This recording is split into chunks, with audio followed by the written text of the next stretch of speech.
Hi, Catherine. I thought it would be easier and hopefully clearer if I made a video to explain what you need to do for this past week. That is for week 6. Don't worry if it takes you a few days to catch up, especially since it was my fault not to get you the information sooner. Um, let's see. It's a short. It was a short week, relatively light week in terms of the work to do, as I know people were finishing up their essay ones. Um, so let me just open up this and just go over it quickly. I'll be talking about it more in class this week. It's not that. Uh, Once you get the hang of the assignment, it may be quicker to do than the essay one, which I know always takes people a long time as they're thinking about what to write about. Um, but it is a little bit, I can understand your difficulty in understanding the assignment because it is a little complicated and the description is rather long. So if I get into here, um,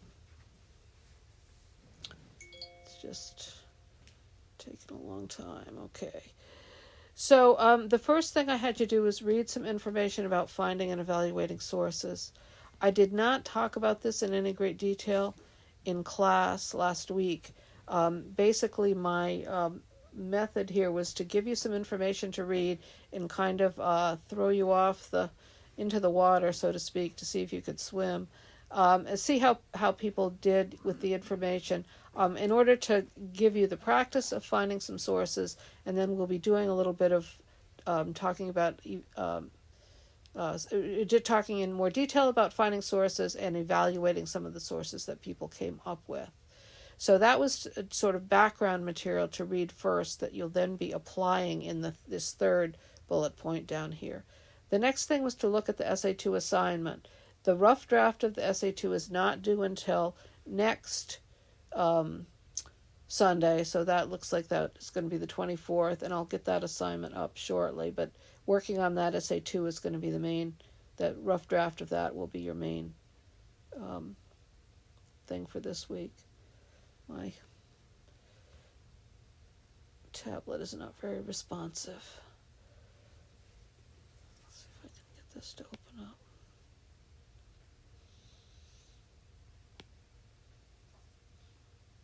I may just have to talk about it.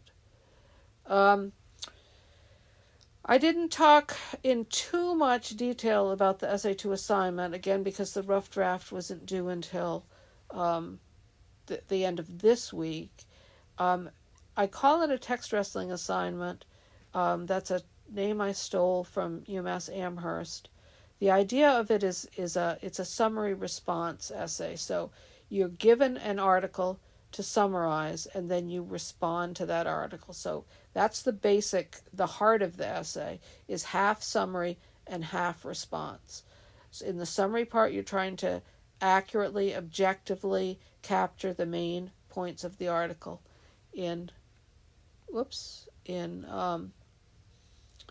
few paragraphs. I think the assignment asks you to keep to try to keep under 400 words or so. One of the articles is considerably shorter than the other. So as I said, you'll have 2 articles to choose from. Here we go, finally. It decided to. 2 articles to choose from. Both of them you should have read already.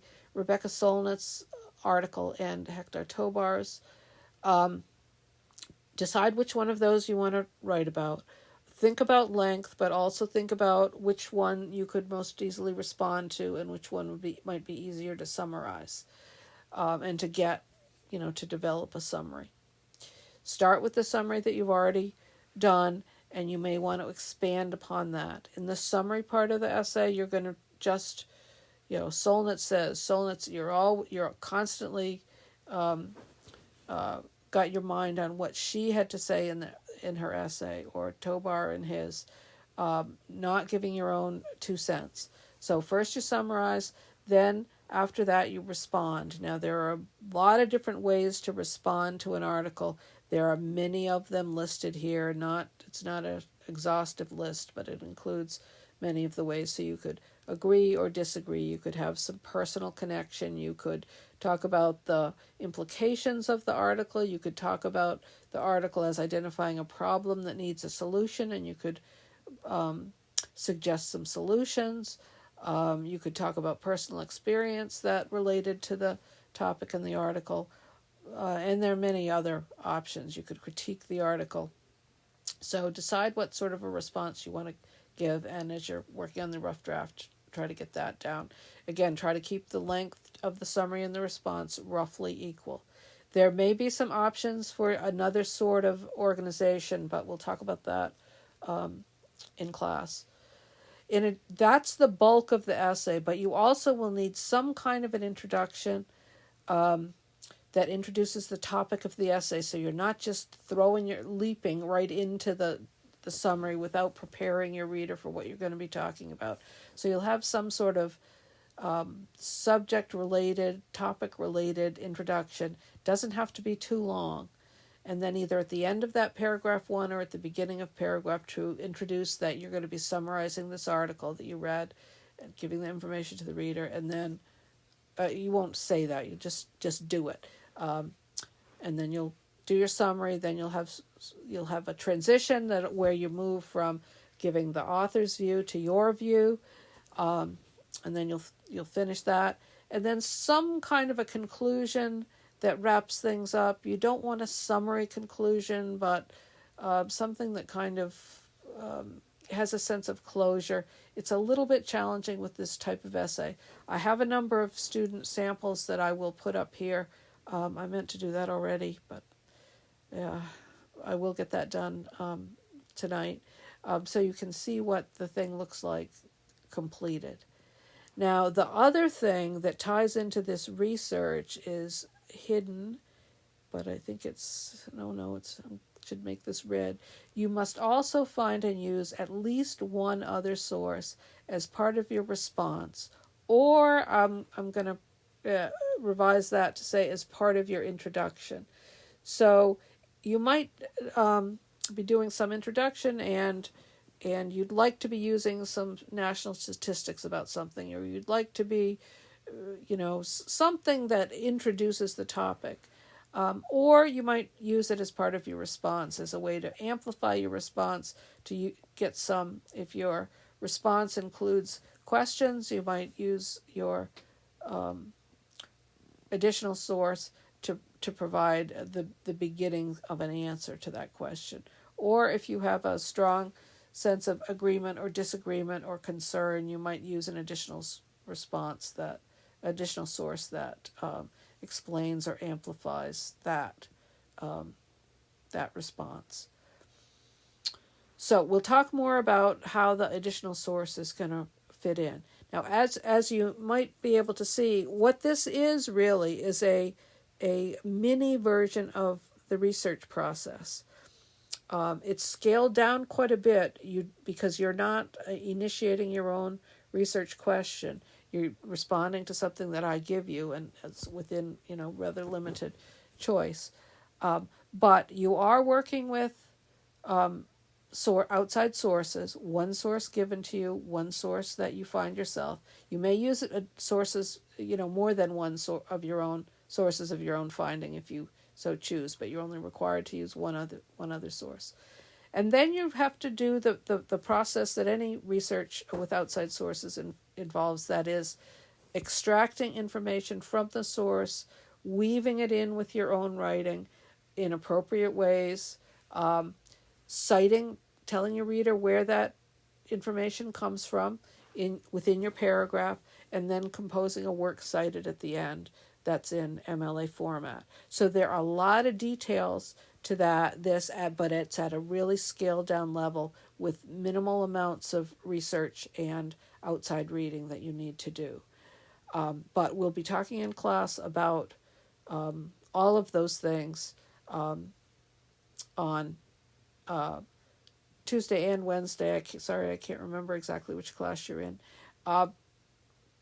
And I may have an additional meeting during the week if people have questions. And of course, I always have office hours that I haven't been getting too many visitors at. So you're good for the rough draft. You'll need to be using an additional source for the assignment. For last week, I asked you to do something that in the nature of an exercise. So decide on which of the articles that you plan to write on for essay 2, which of Solnit or Tobar, and then what questions does the article raise? What outside bits of information or points of view or perspectives might be useful in your essay 2? You just need to come up with, just brainstorm a few, and then practice the finding some sources. So read the information again about finding and evaluating sources in the first bullet point, or number 1 down here. And then you can do a Google search. You can look in the research databases. You can look in a online catalog for books. You can look for videos that might be relevant. So find 3 sources that could be potential sources that you could use for essay 2. You're not locking yourself into those 3. Once we talk about quality of sources, you may get some. You may decide that your sources aren't very good quality and you don't want to use them, or you may have some, as you start the writing and start thinking about your response and getting something down on paper or on screen, you may there may be another type of source that you want to try to go out and find, so you may end up using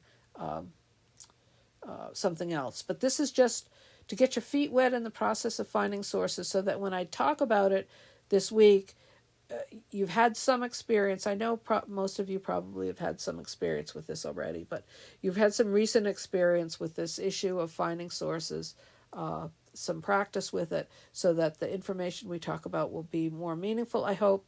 And we have some sources that people have found that we can use as guinea pigs to talk about source quality. So don't worry if your sources aren't great quality.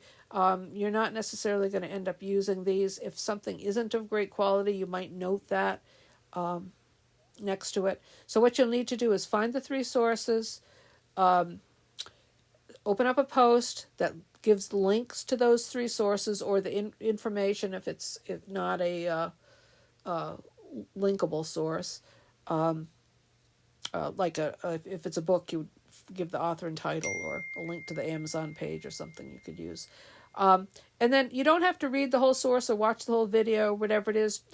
Skim through it quickly in order to see what kind of information the source has and how that information might be used in your essay 2.